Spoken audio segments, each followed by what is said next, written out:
पन्ना के ऐसे नेता जिन्होंने विधायक बनने की जिद में अपना सब कुछ दांव पर लगा दिया, नौकरी छोड़ी, परिवार के कहने पर भी जिद पर अड़े रहे, मजबूरन परिवार ने भी सहयोग किया और सब कुछ लुटा दिया। 25 वर्ष से लगातार चुनाव लड़ने की तैयारियां की। 4 पंचवर्षीय बहुजन समाज पार्टी से चुनावी मैदान में रहे, दूसरे नंबर पर रहे, अच्छे मत मिले। हर वर्ष इसी आस के साथ लगे रहे, शायद इस बार जनता चुनेगी। हम बात कर रहे हैं गुनौर विधानसभा से कांग्रेस के प्रत्याशी जीवनलाल सिद्धार्थ की। जीवनलाल जिस तरह चुनाव लड़े, उनकी विधायक बनने की जिद के साथ उनके परिवार ने भी भरपूर साथ दिया। उनकी जीवन साथी बताती हैं कि उन्होंने नौकरी छोड़ी, दुख तो हुआ पर लगा शायद कुछ और अच्छा करने जा रहे हैं। चुनाव हारे, परिवार को लगा अब की बार शायद जीत जाएंगे। हार के बाद परिवार के साथ बैठकर रोए। परिवार वाले फिर विश्वास जताते अब जीत होगी, पर 3 बार चुनाव होते होते आर्थिक तंगी आ गई, नौकरी चली गई। अतिथि शिक्षक के रूप में सेवाएं दी, जिसमें केवल घर चला। बेटियां बड़ी हुई, सभी को पढ़ाया लिखाया, उच्च शिक्षा दिलाई, जिसमें वह सभी आत्मनिर्भर बने। पहले इकट्ठे थे, फिर उसके बाद फिर अलग हो गए। फिर जब 2008 में जब चुनाव हारे तो सोचते थे कि अब कैसा क्या करें। फिर इस घर से निकल गए काम करने के लिए। फिर हम लोग खूब बीमार हो गए, खूब बीमार, छोटी छोटी बच्चियां रही, खूब बीमार हो गए। जीवनलाल की 3 बेटियां हैं। जब से बेटियों ने होश संभाला, पिता को चुनावी मैदान में देखा। जीत की आस से लगे जीवनलाल के साथ बेटियां भी आस में थीं।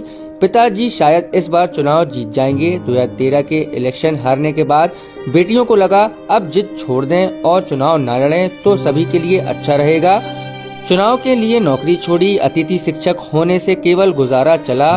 जो जोड़ा तो सब कुछ चुनाव में खर्च हो गया। बेटियां बड़ी हुई, बड़ी बेटी की जमीन बेचकर शादी की। 2 बेटियां हैं जिनकी शादी होना है, पर जीवनलाल ने अपनी जिद के साथ इन्हें पढ़ाया लिखाया और अपने पैरों पर खड़ा किया।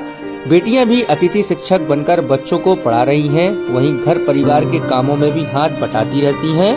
आर्थिक स्थिति तो बहुत बिगड़ गई थी। 2008 के बाद पापा बाहर चले गए थे कमाने, बहुत रो रहे थे कि अब को भी पहली बार मैंने देखा था अपने पापा की आंखों में आंसू।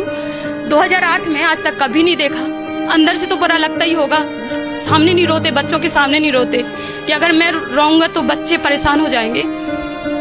लेकिन 2008 में मैंने देखा अपने पापा को, आए जब वहां से रोते आए यहाँ दरवाजे पास, बहुत बुरा लगा। थोड़ा सा हम लोगों को लगा कि पापा रहने दो, हम नहीं करना ये चुनाव, ना रहने दीजिए, मत करिए ये सब। लेकिन फिर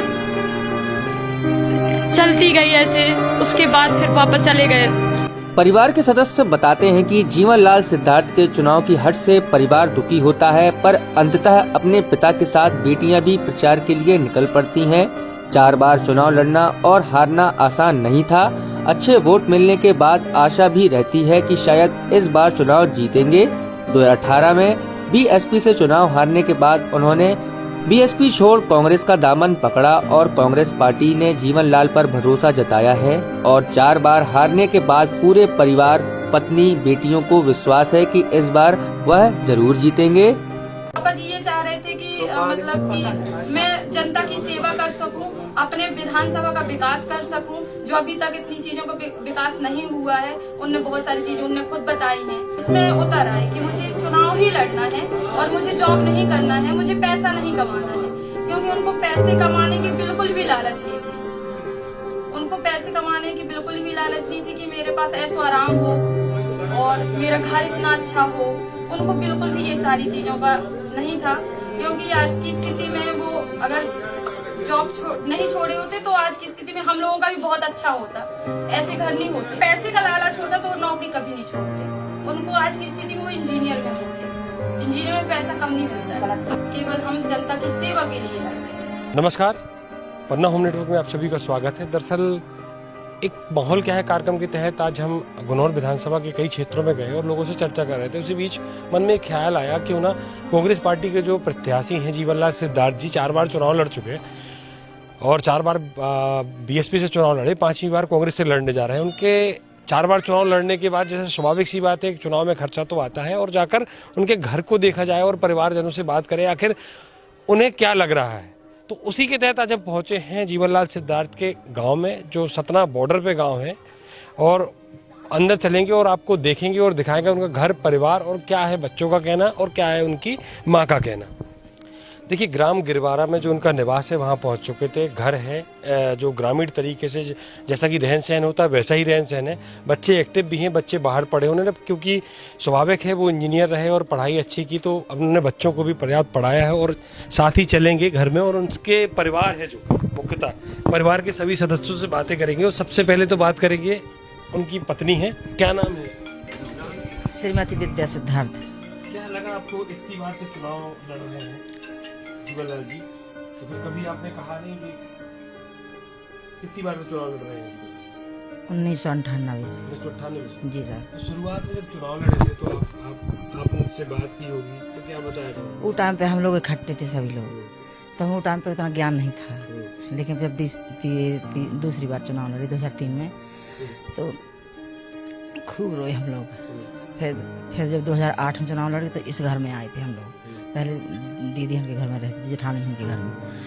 फिर खूब रोते रहे। फिर सोचे, मन में सोचा कि ऐसे रोने से कुछ नहीं होता है।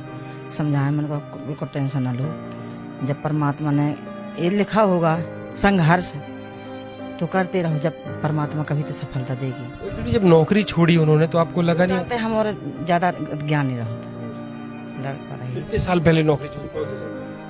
जब 1998 में नौकरी छोड़ी थी और 1994 में ये बच्ची हुई, 1996 में ये बच्ची हुई, 1998 में ये हुई छोटी वाली, तब ही उन्होंने इस्तीफा लगा दिया था। जी सर।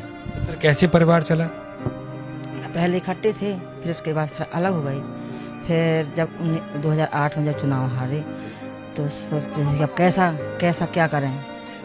फिर इस घर से निकल गए काम करने के लिए। फिर हम लोग खूब बीमार हो गए।